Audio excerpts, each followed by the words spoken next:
गांधी को लेकर बिहार में जिस तरह माहौल बना हुआ है, क्या लगता है?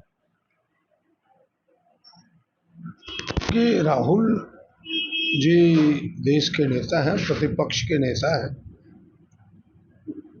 उन्होंने सच का पर्दाफाश किया है। जो आम जनों के मन में शक शुबा था, शंकाएं थी, उन शंकाओं को मजबूत आधार दिया है उन्होंने। और ये मजबूत आधार पहले तो महाराष्ट्र के जो चुनाव हुए विधानसभा के, वहीं से पैदा हुआ।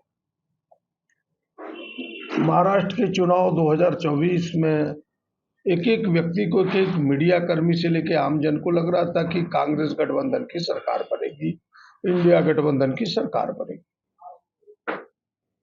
भारतीय जनता पार्टी ने चुनाव आयोग के सहयोग से इस प्रकार वोटों का हेराफेरी किया कि वहां एनडीए गठबंधन की सरकार बन गई, बीजेपी गठबंधन की सरकार बन गई। जब इसकी तहकीकात की गई तो तहकीकात में बातें सामने आई, जो उसके निचोड़ ये हैं, समरी ये है कि भाई 2019 के लोकसभा चुनाव और 2024 के लोकसभा चुनाव में पूरे महाराष्ट्र में वोटों की बढ़ोतरी मात्र 34 लाख यानी 34 लाख वोटर्स का हुआ। लेकिन 2024 के लोकसभा और विधानसभा जो 5 महीने का अंतराल था, उसमें महाराष्ट्र में 39 लाख वोटर लिस्ट में वोटर जुट गए, बोगस वोटर, फर्जी वोटर। यह अपने आप में आश्चर्यचकित था। उतनी जनसंख्या ना बढ़ी महाराष्ट्र की, लेकिन वोटर लिस्ट में बढ़ गया। यह शक को पैदा किया और फिर इसी शक को के आधार पर इलेक्ट्रॉनिक वोटर का मांग किया गया कि वोटर लिस्ट आप दें, डिजिटल वोटर लिस्ट उपलब्ध कराएं, ताकि इस शक पर खोज किया जा सके। उल्टे चुनाव आयोग ने कहा कि नहीं, हम तो 3 महीने से ज़्यादा डाटा नहीं रखेंगे, डेटा नहीं रखेंगे, मात्र 45 दिनों के अंदर वीडियो फुटेज खत्म करेंगे। तो ये सारे सवाल ये पैदा करता है कि भाई आप सबूत कौन मिटाता है?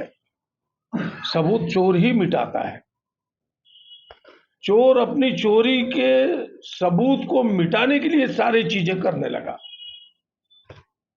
मैं आदरणीय नेता राहुल जी को हृदय से पूरी देश की जनता ने धन्यवाद दिया। बड़ी मेहनत करके उन्होंने महादेवापुरा विधानसभा को सामने लाया उदाहरण के रूप में। कर्नाटक सेंट्रल बेंगलोर के लोकसभा की एक सीट है, जहां 1 लाख से अधिक फर्जी वोटर सामने आए। यह हाल हमें लगता है पूरे देश में, यानी भारतीय जनता पार्टी को जहां चुनाव फर्जी से जीत रहा है, वहां वोटर को फर्जी बनाता है। चुनाव आयोग उसमें सहयोग करता है।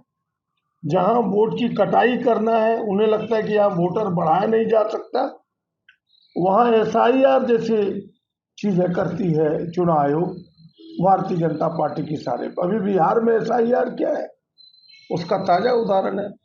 65 लाख लोगों को वोट के अधिकार से वंचित होना, यह अपने आप में यह प्रदर्शित करता है कि हमें जो संविधान ने अधिकार दिया, एक व्यक्ति एक वोट, आर्टिकल 326 आर्टिकल हमें यह अधिकार देता है कि प्रत्येक व्यक्ति को जो वयस्क है, 18 वर्ष के हैं, हम लोगों को मताधिकार देना चाहते हैं। आप देखिए, पहले 21 वर्ष था, राजीव गांधी ने उसे 18 वर्ष किया। कांग्रेस की सोच है कि हम लोगों को अधिकार से लोगों को लेस करें, और भारतीय जनता पार्टी की सोच लोगों के अधिकार को छीने, जो 65 लाख वोटर को काटना है।